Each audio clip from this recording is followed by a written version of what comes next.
గుర్తుందా మామ ఈ అక్క ఏడుంటుందో గాని ఒకవేళ ఈ అక్క ఉంటారే దొరికితే మాత్రం ఈ ఫ్యాన్స్ ఎస్ఆర్హెచ్ చేయటర్స్ ఒకవేళ అక్క ఇక్కడ రోడ్డు మీద దొరికింది అనుకో ఆ అక్కని ఎత్తుకోవేసుడు కాదు ఉన్న జాలి చావాలి.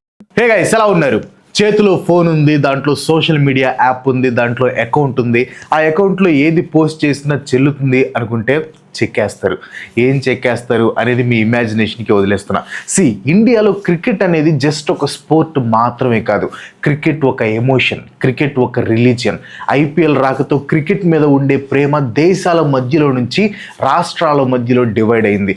2 నెలల పాటు ఫ్యాన్స్ తమకు నచ్చిన టీంని సపోర్ట్ చేస్తూ స్పోర్ట్ని ఇంకా ఎక్కువ ప్రేమిస్తున్నారు. కానీ రీసెంట్ టైమ్స్లో క్రికెట్ మీద ఉన్న ఈ ప్రేమ ఒక భయంకరమైన రూపాన్ని తీసుకుంటుంది. క్రికెట్ మీద ఉన్న ఈ అభిమానం ఒక అమ్మాయిని బెదిరించే వరకు వెళ్తుంది. తమ ఫేవరెట్ ప్లేయర్ కి సపోర్ట్ చేయటం అంటే ఒక ఫారిన్ ప్లేయర్ వైఫ్ ని ఆన్లైన్ లో హెరాస్ చేయటం అనేలా మారిపోయిన ఈ వెర్రి అభిమానం గురించి ఈ రోజు వీడియోలో మనం మాట్లాడుకోబోతున్నాం. ఇంపార్టెంట్ వీడియో, తప్పకుండా షేర్ చేయండి. ఐపీఎల్ 2026 ఎస్ఆర్హెచ్కి one of the most memorable సీజన్స్లో ఒకటి. ఎక్కువ చేసి చెప్తున్నా అనుకుంటారేమో, బట్ ఎస్ఆర్హెచ్ టోర్నమెంట్ని స్టార్ట్ చేసిన తీరు అండ్ బౌన్స్ బ్యాక్ అయ్యి టేబుల్ టాప్కి వెళ్ళిన విధానం చూశాక ఖచ్చితంగా కప్పు కొడుతుంది అని అనుకున్నాను. నేనేంటి, చాలామంది అనుకున్నారు. అండ్ ప్రాక్టికల్గా మాట్లాడుకుంటే కొట్టే ఛాన్స్ కూడా బాగానే ఉంది. సో ఫ్యాన్స్గా మన టీంకి హైప్ ఇవ్వటం కామన్ కాబట్టి అందరూ బాగా హైప్ ఇచ్చాం. అందుకు నేను కూడా క్రేజీ బ్రోస్ వీడియోస్లో బాగా హైప్ ఇచ్చారు అనమాట. టాప్ 2లోకి వెళ్తాం, వీళ్ళని కొడతాం, ఆర్సీబీని కొడతాం, డైరెక్ట్ ఫైనల్కి వెళ్ళిపోతాం. ఆర్సీబీ యువతలు వీళ్ళని కొట్టుకుంటా వచ్చిద్ది, ఫైనల్కి వచ్చిద్ది, మనతో తలపడిద్ది. 2016 రిపీట్. అండ్ సేమ్ అలానే ఒక లేడీ ఫ్యాన్ ఎస్ఆర్హెచ్కి హైప్ ఇస్తున్న వీడియో ఒకటి బాగా వైరల్ అయింది. నేను ఆ వీడియో ప్లే చేసి ఆ అమ్మాయిని మళ్ళీ ఇబ్బంది పెట్టాలి అనుకోవట్లేదు, బట్ నాకు తెలిసి మీరు చాలామంది ఆ వీడియో చూసే ఉంటారు. దిస్ ఈజ్ అవర్ ఇయర్ అంటూ ఎస్ఆర్హెచ్ గెలుస్తుందని బాగా నమ్మకంగా చెప్పింది. బట్ క్రికెట్ అంటేనే అన్ప్రిడిక్టబిలిటీకి ఇంకో పేరు కదా. 15 సంవత్సరాల వైభవ్ సూర్యవంశీ మ్యాజికల్ ఇన్నింగ్స్ ఆడటంతో ఈసారి కప్పు గెలవాలి అనే ఎస్ఆర్హెచ్ కలగానే మిగిలిపోయింది. అండ్ ఆ తర్వాత ఎస్ఆర్హెచ్కి హైప్ ఇచ్చి ప్రిడిక్షన్స్ చేసిన వాళ్ళందరి మీద ట్రోల్స్ మొదలయ్యాయి. నన్ను కూడా ట్రోల్ చేశారు, కామెంట్స్లో కూడా కామెడీ చేశారు. అఫ్ కోర్స్ ట్రోలింగ్ అనేది చాలా కామన్. మీమ్స్, ట్రోలింగ్స్ వల్లనే క్రికెట్ ఇంకాస్త ఇంట్రెస్టింగ్గా మారుతుంది. సో హెల్దీ ట్రోలింగ్ అనేది ఓకే. సో అలా చాలామంది ఆ అమ్మాయిని ట్రోల్ చేశారు. కానీ ఈ ట్రోలింగ్ పేరుతో కొంతమంది లైన్ని క్రాస్ చేశారనమాట. వాళ్ళల్లో వీడొకడు. ఈ అక్క ఏడుంటుందో గాని ఒకవేళ ఈ అక్క ఉంటారే దొరికితే మాత్రం, వీడి పేరేంటో తెలియదు కానీ ఐడి మాత్రం ఇట్స్ మీ సంజు అంట. అసలు వీడు మాట్లాడే మాటలు విని లిటరల్గా షాక్ అయిపోయా. కామెడీ చేయటం వరకు ఓకే, బట్ ఒక క్రికెట్ టీంకి సపోర్ట్ చేసి ఆ టీం ఓడిపోతే ఆపోజిట్ టీం ఫ్యాన్స్ ఆ అమ్మాయిని అసాల్ట్ చేయటం ఏంటి? అదేమన్నా జోకా? వీడు చేసేది ట్రోలింగ్ కాదు, డార్క్ హ్యూమర్ కాదు, ఫ్యాన్ వార్ కూడా కాదు. వీడు రేప్ని నార్మలైజ్ చేయడానికి ట్రై చేస్తున్నాడు. డ్యామ్ షూర్ వాడు చేసిన ఆ కామెంట్స్కి సపోర్ట్గా కొంతమంది రియాక్ట్ అయి ఉంటారు. That is very dangerous. As a society, as a cricket fans, as human beings ఇలాంటి వాటిని అస్సలు ఎంకరేజ్ చేయకూడదు. This is crime. Under BNS section 351, 352, 75, 79 కింద దాన్ని సీరియస్ క్రైమ్ కింద కన్సిడర్ చేస్తారు. ఇవన్నీ మనం తెలుసుకోవాలి. అందరి ఇంట్లో భగవద్గీత, బైబుల్, ఖురాన్ ఎలా ఉంటాయో ప్రతి ఒక్కరి ఇంట్లో కూడా ఇండియన్ కాన్స్టిట్యూషన్ అనేది తప్పకుండా ఉండాలి. చట్టం మీద అవగాహన తెచ్చుకోవాలి. తెలిసి చేసినా తెలియక చేసినా తప్పే. బట్ మనం ఇక్కడ ఒక ఇంపార్టెంట్ విషయాన్ని గుర్తుపెట్టుకోవాలి. ఇది ఏ ఒక్క ఫ్రాంచైజీకి సంబంధించిన ప్రాబ్లం కాదు. ఇన్ఫ్యాక్ట్ ఇలాంటి స్టేట్మెంట్స్ పాస్ చేసేవాళ్ళు అసలు క్రికెట్ ఫ్యాన్సే కాదు, వాళ్ళు ఉన్మాదులు. అండ్ ఇలాంటి ఉన్మాదులు రేప్ అండ్ థ్రెటనింగ్ కామెంట్స్ చేయటం ఇది మొదటిసారి కాదు. ఇలాంటి ఇన్సిడెంట్స్ చాలా జరిగాయి. Incident number 1, Shubman gills sister. మన ఫేవరెట్ టీం మీద అపోజిషన్ ప్లేయర్ ఎవరైనా సెంచరీ కొడితే ఆబ్వియస్గా కోపం వస్తుంది. కానీ ఆ కోపం గేమ్ వరకే పరిమితం అయి ఉండాలి. కానీ ఈ ఐపీఎల్ టాక్సిక్ ఫ్యాన్స్ ఆ కోపాన్ని బియాండ్ ద గేమ్ తీసుకుని వెళ్తున్నారు. ఫర్ ఎగ్జాంపుల్ 2023లో ఆర్సీబీ తమ ఫైనల్ లీగ్ మ్యాచ్లో జీటీతో తలపడింది. ఆర్సీబీ ప్లే ఆఫ్స్కి వెళ్ళాలంటే ఖచ్చితంగా ఆ మ్యాచ్ గెలిచి తీరాలి. అండ్ జీటీ అప్పటికే ప్లే ఆఫ్స్కి క్వాలిఫై అయిపోయింది. ఈ మ్యాచ్లో శుభ్మన్ గిల్ బ్రిలియంట్ సెంచరీతో ఆర్సీబీ ఓడించి ఎలిమినేట్ చేశాడు. రియల్ క్రికెట్ ఫ్యాన్స్ ఎవరైనా సరే శుభ్మన్ గిల్ ఇన్నింగ్స్ ని అప్రిషియేట్ చేసి తీరాలి. అంత మంచి ఇన్నింగ్స్ ఆడాడు. అఫ్ కోర్స్ ఆర్సీబీ ఫ్యాన్స్కి బాధ కోపం ఉంటాయి, దట్ ఈస్ కామన్. కానీ ఆ కోపాన్ని శుభ్మన్ గిల్ సిస్టర్ షహ్నిల్ గిల్ మీద చూపించడం ఎంతవరకు న్యాయం చెప్పండి. అసలు క్రికెట్లో ఏబీసీలు తెలియని వాళ్ళు కూడా వెళ్ళి శుభ్మన్ గిల్ని అతని సిస్టర్ని ఆన్లైన్లో అబ్యూస్ చేశారు. ఒకడైతే కాలిపోయిన కార్ ఒకటి పెట్టి ఆ కారు శుభ్మన్ గిల్ అయితే బాగుండేది, ఆ కారులో గిల్ ఉంటే బాగుండేది అని క్యాప్షన్స్ పెట్టాడు. ఇంకా శుభ్మన్ గిల్ సిస్టర్ మీద చేసిన కామెంట్స్ అయితే దారుణం. అంటే ఏంటి, మీ టీం మీద సెంచరీ కొడితే అబ్యూస్కి దిగుతారా? ఇదే క్రికెట్ మీద ఉండే అభిమానం. Incident number 2, MS Dhoni's daughter. The great MS Dhoni కూడా ఈ ఉన్మాదంతో పిచ్చెక్కిన ఐపీఎల్ టాక్సిక్ ఫ్యాన్స్ కి బలైన వాడే. 2020లో సిఎస్కే ఆర్సీబీ చేతిలో ఓడిపోయింది. దాంతో సోషల్ మీడియాలో ఎంఎస్ ధోని మీద, కేదార్ జాదవ్ మీద విపరీతంగా హేటెడ్ వచ్చిందనమాట. ఒకడైతే ధోని కూతురు జీవాని టార్గెట్ చేస్తూ రేప్ అండ్ ఫిజికల్ వైలెన్స్ కి రిలేటెడ్ గా కామెంట్స్ పాస్ చేశాడు. అప్పుడు జీవా వయసు ఎంతో తెలుసా? 5 సంవత్సరాలు. అసలు క్రికెట్తో సంబంధం లేని 5 సంవత్సరాల పాప మీద ఇంత హేటెడ్తో కామెంట్స్ చేసే వాళ్ళని ఏమనాలి? మీరే కింద కామెంట్స్లో చెప్పండి. అండ్ ఇన్సిడెంట్ నెంబర్ 3 వచ్చేసి ట్రావిస్ హెడ్స్ వైఫ్. ఇది రీసెంట్గా జరిగింది. ఎస్ఆర్హెచ్ వర్సెస్ ఆర్సీబీ మ్యాచ్ టైంలో కోహ్లీ ఇంకా ట్రావిస్ హెడ్ మధ్యలో మాటల యుద్ధం జరిగింది.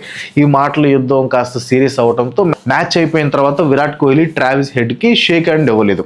అంతే, విరాట్ కోహ్లీ ఫ్యాన్స్ అంతా వెళ్ళి ట్రావిస్ హెడ్ వాళ్ళ వైఫ్ని అబ్యూస్ చేయడం మొదలుపెట్టారు. ఆమె సోషల్ మీడియా అకౌంట్స్ అన్ని హేట్ మెసేజెస్తో నిండిపోయాయి. సేమ్ ఇదే సిచ్యువేషన్ 2023 వరల్డ్ కప్ ఫైనల్ తర్వాత హెడ్ వైఫ్ ఇంకా తన ఫ్యామిలీ ఫేస్ చేసింది.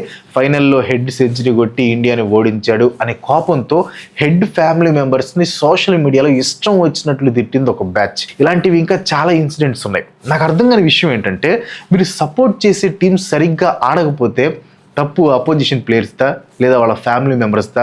వాళ్ళని అబ్యూస్ చేస్తే ఏమొస్తుంది చెప్పండి? Fake news factory. ఈ టాక్సిక్ ఫ్యాన్స్ ఇంకో రకం ఉన్నారు. వీళ్ళు ఫేక్ న్యూస్లు స్ప్రెడ్ చేసి పైశాచిక ఆనందం పొందుతూ ఉంటారు. వీళ్ళు స్ప్రెడ్ చేసే ఫేక్ న్యూస్ల వల్ల ప్లేయర్స్ కెరియర్స్తో పాటు వాళ్ళ ఫ్యామిలీ రిలేషన్షిప్స్ కూడా డేంజర్లో పడిపోయే ఛాన్సెస్ ఉంటాయి.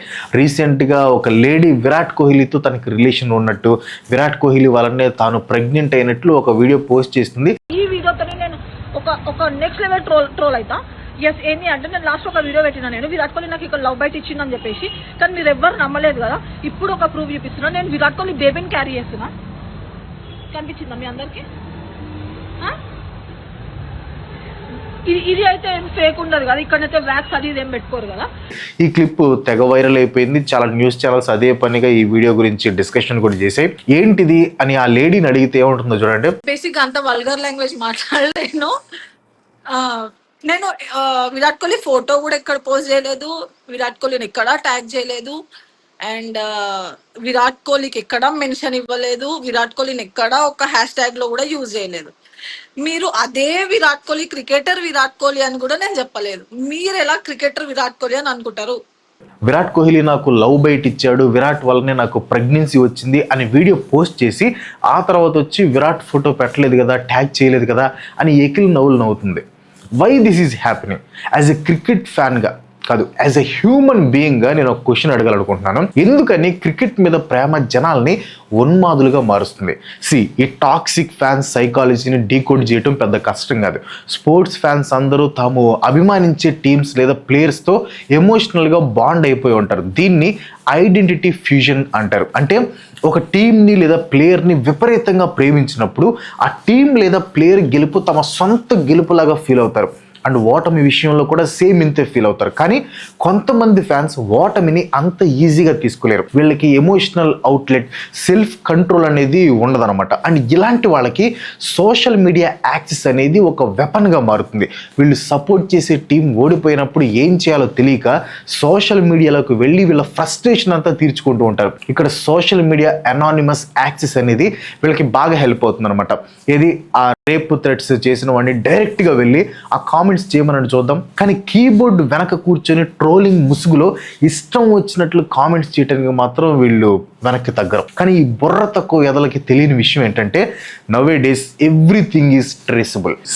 ఇండియన్ క్రికెట్లో ఫ్యాన్డమ్ అనేది ఇప్పుడు కాదు, ఎప్పటి నుంచో ఉంది. అండ్ ఈ ప్యాషన్ కూడా ఎప్పటి నుంచో ఉంది. ఇంతకు ముందు కూడా ఫ్యాన్స్ మధ్యలో ఆర్గ్యుమెంట్స్ జరిగేవి, కానీ ఆ ఆర్గ్యుమెంట్స్ మ్యాచ్ అయిపోయిన తర్వాత ఎండ్ అయిపోయాయి, ఎవరి దారిలో వాళ్ళు ఇంటికి వెళ్ళిపోయేవాళ్ళు. బట్ ఎప్పుడైతే ఐపీఎల్ అండ్ సోషల్ మీడియా వచ్చాయో ఈ ప్యాషన్ అనేది డివైడ్ అయిందనమాట. ఆర్గ్యుమెంట్స్ అనేవి మ్యాచ్ తర్వాత కూడా అదే పనిగా కంటిన్యూ అవుతున్నాయి.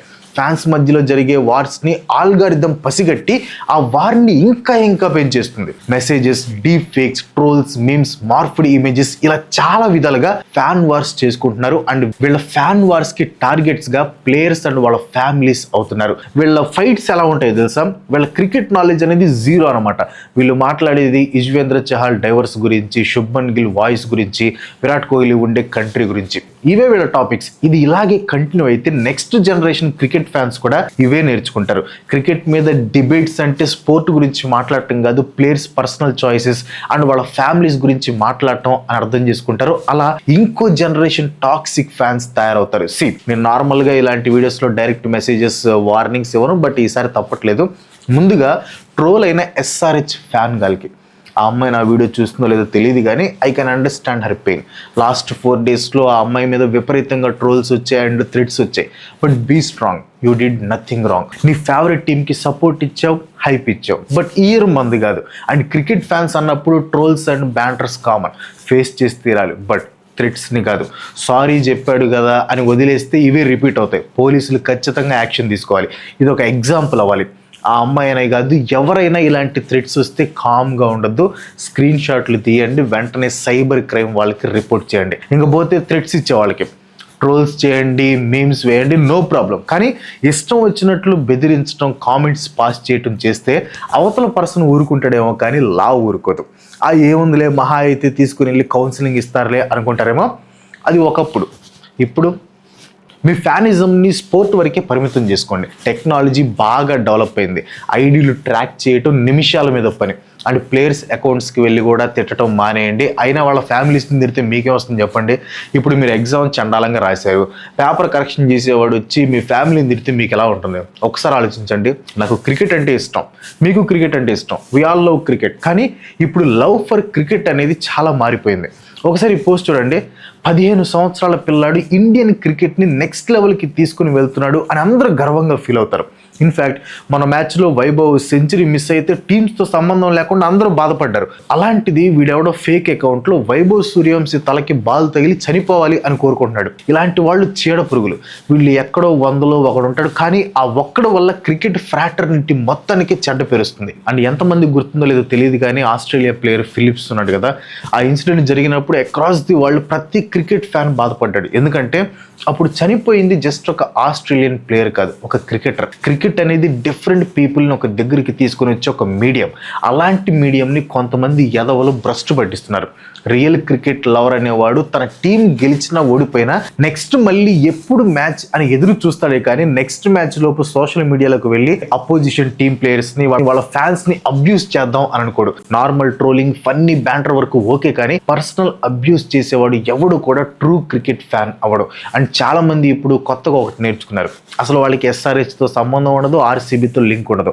జస్ట్ ఈ టీమ్స్ ట్రెండ్ అవుతాయి కాబట్టి వాటిని మా టీమ్స్ అని చెప్పుకుంటూ వ్యూస్ కోసం ఓవర్ యాక్టింగ్ చేస్తూ ఉంటారు. నాకు తెలిసి వాళ్ళకి సరిగ్గా క్రికెట్ రూల్స్ కూడా తెలిసి ఉండవు. సో అలాంటి వాళ్ళని ఎంకరేజ్ చేయకండి. క్రికెట్లో రైవలరీస్ అనేవి ఖచ్చితంగా ఉంటాయి, కానీ అవి గ్రౌండ్ వరకే పరిమితం అయి ఉంటే బెస్ట్. సో అది విషయం. ఈ టాపిక్ మీద మీ ఒపీనియన్ ఏంటి? తప్పకుండా కింద కామెంట్స్లో తప్పకుండా షేర్ చేయండి. సో దీని గురించి డిస్కషన్ జరగాలి. అండ్ ఇలాంటి టాక్సిక్ ఫ్యాన్ బేస్ అనేది పోతే బాగుండిద్ది, అప్పుడు క్రికెట్ ఇంకా బాగుండిద్ది. అండ్ వీడియో తప్పకుండా షేర్ చేయండి. అండ్ ఇలాంటి వీడియోస్ చేయాలంటే తప్పకుండా మీ సపోర్ట్ కావాలి. కాబట్టి మీరు ఇంకా మన ఛానల్ని సబ్స్క్రైబ్ చేసుకోకపోతే వెంటనే సబ్స్క్రైబ్ చేసుకొని పక్కన ఉన్న గంట సింబల్ కూడా యాక్టివేట్ చేయండి. అండ్ నెక్స్ట్ ఇంకో వీడియోలో మంచి వీడియోతో మళ్ళీ నేను మిమ్మల్ని కలుస్తాను. అంతవరకు సెలవు. Have a nice day. Bye bye.